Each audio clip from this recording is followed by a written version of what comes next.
لكاتي خوي كإما بيش ما قبل من شخصي خوم تصور مأكد همو بيش ما لكاتي رزقاري آزاد كني نجتمعنا همو بيش ما يعني بيكري كي بو أكلته بالله مثال بيش ما جود هسي بيكم ديره إساك من بالروجة أبي نم بردوام يعني بيش ما هي سيادة عن روجة كوملا كبام جرما يسي على شيء الله قلاي كي بواتوا يعني $100 يعني براسي أوي بمقدساتي بيش ما أكلي إمرو في أي دوباني هيش نية أبي بشر درجة أم مسؤولك درجة أو مسؤولك أو مسؤول نشبو مالك بناء بنا لينا بارتو أصلا حقوقي خباتي تيكوشاني بو حساب العقلي أما يك دوهم أتيت صار موضوعي مثلا موضوع خدمت كردني أو خلقة براسكي برشيوك مثلا سبون من الباسي قرميانكم لا قرميان زيادة السياسة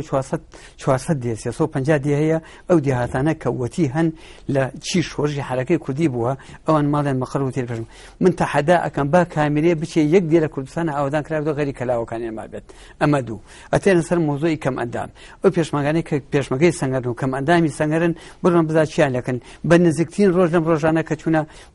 هرشان ليه كردون كأبي وهاب كان دنگ ندنا أمنا كان هنا كان فتبير كم أندامي سنگرين دينار كتابين هذا معاشتان بين هذا أمنا ولا إن جا كبراسكي بالنسبة جماعة شو بيامي من قناعات مهم برج حالي خم أوي بيني بيت ملنا وخلق أبو خلق بناس مجمار ناس خلق زور بتاخت لما وخلق تنها شعر الرجاء أوي كذا بر كبيه براسكي قران بكرتا بيه بيت أساس نقكان بأزاري بس البرجي دنگ بدا بو أم قلي وجازن ده أما تنها بس يمينه كذا توا أتوان بلهم همو شيء نتوجهانه كذا توا وكم ما فرصم إشارات كذا خن كارن أي خنك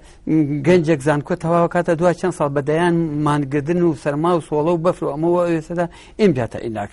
أشياء تصير موضوع همو شيء ما مسار عين حساب مقدورية ودي أنفال همو خلق ليك قناعات ما من أنا ذو خوش موضوعك يعني جماعة جرشت حد يجرشت أنت قناعات بهمونا وأكاني وبفقير ودولة منه كبراسي رنجي آمده أو بن بروج سنوق دندان بشنس سنوقه دندان بو إجورانه بكرتا وزيادة شاكني بله كاك صلاح من بروكوتاي برنامج كم دروم هذا كم لبرستان ودسلب كم دواوتي جنابت شيبو هاولاتيان بوسر كرداتي استايكيتي وبو بارودوخي اما بيداتي باردبين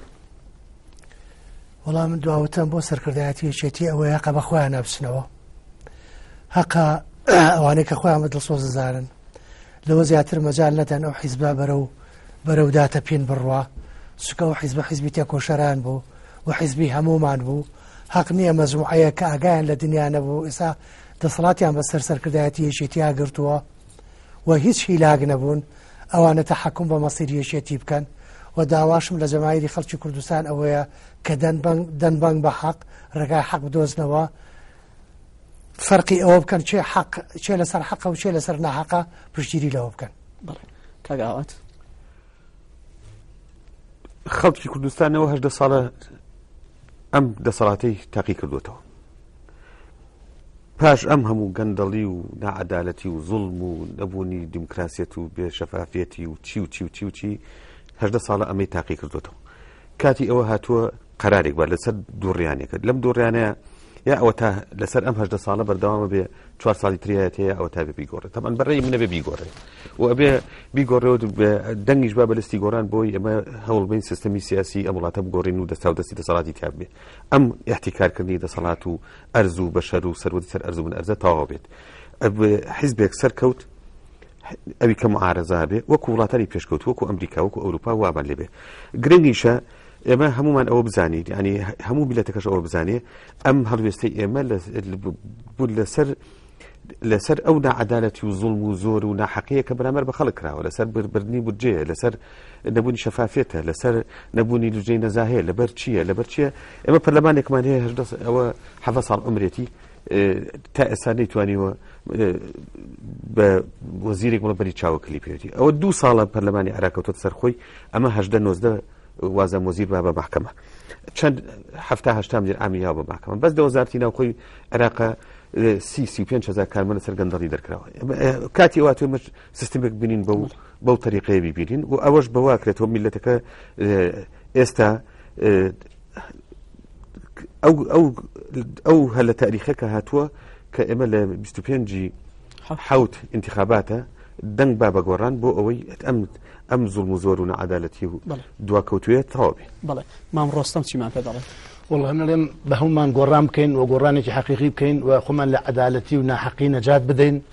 و بەڕاستی بەروبوومی وڵاتەکە بخێنەوە بەردەست وڵاتەکە خۆی نەبوونی شەفافیت لە خارجیە لە مالیە لە حتا لە قسەکردنە حڕێت نەماوە ئەبێ وا بکەین هەموو خەڵکە بەرەو گۆڕان بڕوە و دەنگدا بە لستی گۆڕان و گۆڕان بکەین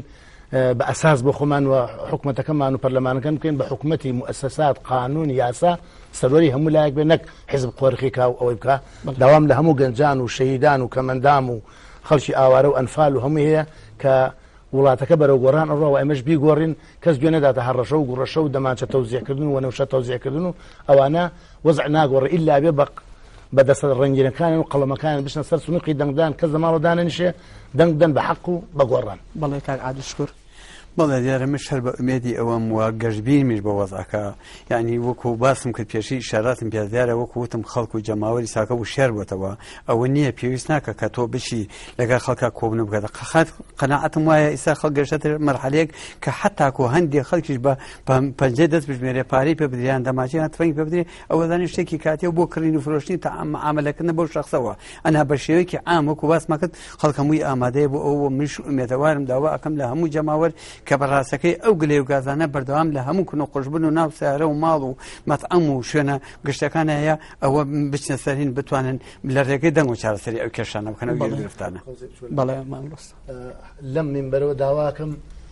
ئەوانی کە لە نەوتویەکیش لە دایک بوون بچن ئێستا شملی دەنگدانەکەن بۆ بڕن خۆیان ساکن لە بنکەکانی دەنگدانە ناوەکانی خۆیان بدۆزنەوە زۆرترین خەڵک بڕە بزان لە چ شوێنێک لە چ بنکەیەک دەنگن. ڕستەم بەڵێ سوپاس بۆ بەڕێزان کاک سەلاح شاوشین کاک ئاواتی شێخ جەناب مام ڕۆستەم کاک عادلشکوور سوپاس بۆ ئامادەبوونتان لە بەرنامەکەم ماندوم کردن. بەڵێ بینەرانی ئەزیزم سوپاس بۆ بینەریتان تا بەرنامەیەکی تر و دیدارێکی تر